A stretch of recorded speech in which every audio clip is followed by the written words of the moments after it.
અમદાવાદના કાંકરિયામાં નજરાણું ઉમેરવામાં આવ્યું છે। કાંકરિયાની નવી બાલવાટિકામાં સ્નો પાર્ક બનાવવામાં આવ્યો છે। દિવાળી વેકેશન હોવા છતાં કાંકરિયામાં લોકોની ભારે ભીડ ઉમટી હતી।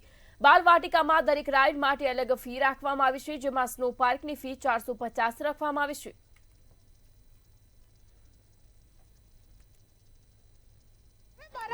મસ્તી કરવા માટે શિમલા કે કાશ્મીર જવાની જરૂર નથી। અમદાવાદના કાંકરિયામાં સ્નો પાર્ક છે તે બનાવવામાં આવ્યો છે અને આ સ્નો પાર્કમાં જે તમામ લોકો છે તે મસ્તી કરી રહ્યા છે, કારણ કે બરફ એક એવી વસ્તુ છે કે જે બરફમાં રમવા માટે જે તમામ લોકો છે તે શિમલા જતા હતા, હિમાચલ જતા હતા, કાશ્મીર જતા હતા। બેટા મજા આવે છે।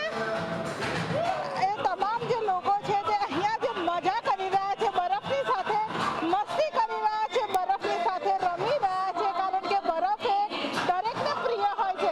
બેન કેટલી મજા આવે છે? બહુ જ મજા આવે છે।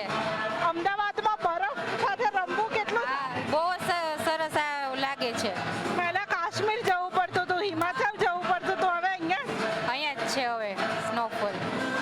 એ તમામ જે લોકો છે તે મજા કરી રહ્યા છે અને તેના જ કારણે જે અમદાવાદમાં નવું નજરાણું બાલવાટિકામાં બનાવવામાં આવ્યું છે, બધા બરફમાં રમી રહી છે, તો કેવું લાગે છે? બહુ મજા આવે, બહુ જ કેવું લાગ્યું? આમ મજા આવે છે કે બહુ જ મજા આવે, ઠંડી નથી લાગતી।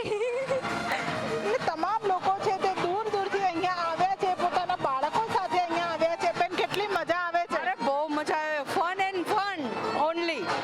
પહેલા કાશ્મીર, હિમાચલ ત્યાં બરફ જોવા મળતો હતો, હવે અમદાવાદમાં પણ એ પ્રકારનું આયોજન કરવામાં ના ના, બહુ સારું આયોજન છે, કાશ્મીર જેવું જ આયોજન લાગી રહ્યું છે।